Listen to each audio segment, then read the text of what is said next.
Hi, everyone.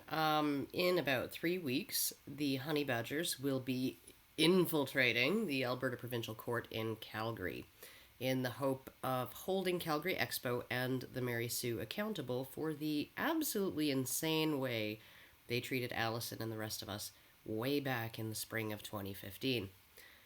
The last pretrial hearing did not go the way the defendants had hoped it would. We're pretty sure they were hoping to delay things even longer than they already have.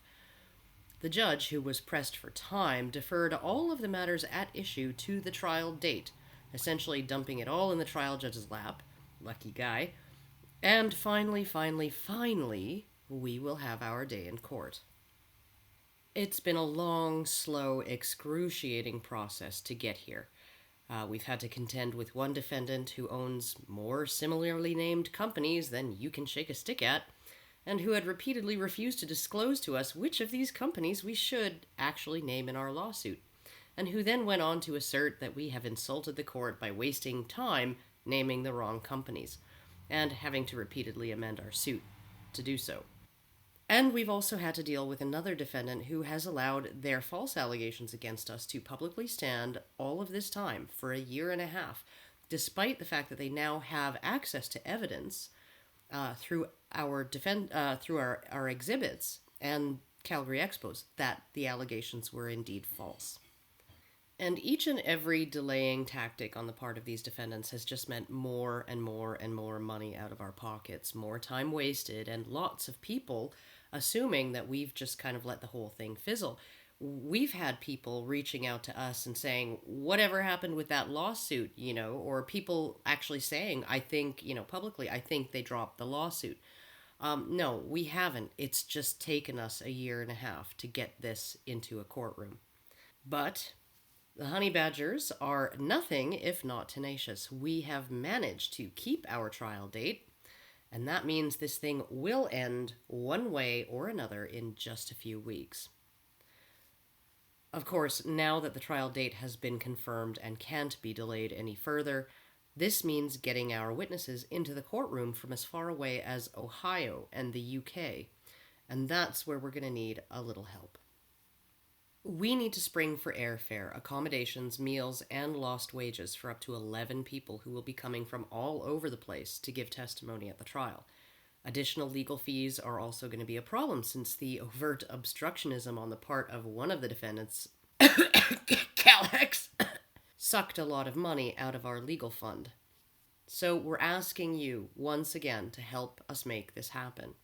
Our support for Gamergate was presented by both defendants as one of their justifications for essentially kicking us out and badmouthing us in the press. In their most recent affidavits, which you can access through the fundraiser page, they describe Gamergate as a movement that is notorious for harassing feminist gamers. Now, this is very interesting. Dare I say, amusing, in light of the FBI recently reporting that after thoroughly investigating these allegations of harassment on the part of Gamergate, nothing that was in any way credible or actionable was found.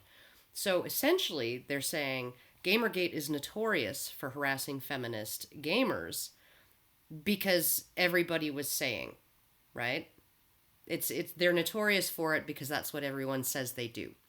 So really, really great journalistic standards on the go there.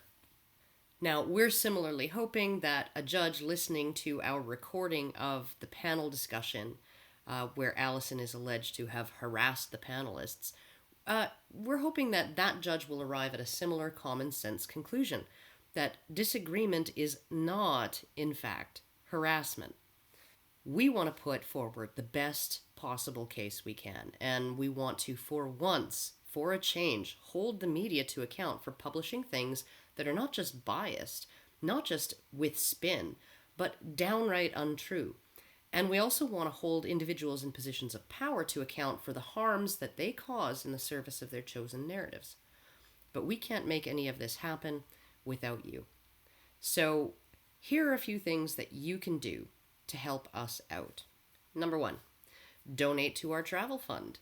$5, $10, $20, $500, whatever you got, whatever you can spare, throw it our way and help us get a dozen people from all over hither and yon to Calgary, because that's really not a cheap undertaking. 2. Spread the word. Share this video and the fundraiser page on Twitter, Instagram, Facebook, Pinterest, all wherever you can. I don't even know all the sites anymore. Let the court know and let the defendants know that the public is interested and watching. 3. Bums on seats, laddie. Bums on seats. If you're in Calgary or anywhere nearby, come down to the courthouse and watch the trial on the 12th and 13th of January. There's a reason the public has an entitlement to sit in a courtroom and watch a trial happen. Injustices tend to happen in empty courtrooms, so we want to try and make sure that the seats are full in this case, so that there is no ability for anybody to bend rules or get away with any kind of injustice. 4. Do your own digging. Investigate. Don't blindly take anyone's word for anything, not even ours. The affidavits, 2 from the defendants and 1 from Allison, are up on the Feed the Badger fundraiser page, and you can have a look at them and assess the arguments that are made therein. Almost everything to do with this case, the exhibits, all of the legal documents are a matter of public record, and you can access them if you want. And there's all kinds of stuff online that you can look into and get your own sense of exactly what happened. So do it. Dig. Investigate. Ask questions. Now, with your support, we're going to give this our best shot. We can't promise that we're going to win, but we can promise you that we're going to do our level best to set an example. And hopefully it will be an example that will show organizations and journalists that standards exist for a reason, that you can't just do whatever the fuck you want to people, regardless of your contractual obligations to them. You can't just smear people in the media and lie about them without suffering some kind of consequence. So this is really more than it being about compensation for the losses that Allison has actually suffered because of getting kicked out and banned for 10 years from Calgary Expo's events. More than that, even in addition to that, this is really about holding people accountable. People who have felt like they've had carte blanche to say whatever they want about whoever they want, and nobody's going to do one damn thing about it. And I think that this is particularly pertinent in light of the FBI's report. Gamergate, again, notorious for harassing feminist gamers, and the FBI came out and said, yeah, no, that's really not what happened. So we want honesty in media again. That was what Gamergate was all about. That was the stated goal of the movement, and hopefully we can actually set one example of a journalistic outlet being held to account for lying, and a corporation being held to account for acting on those lies despite knowing that they were lies.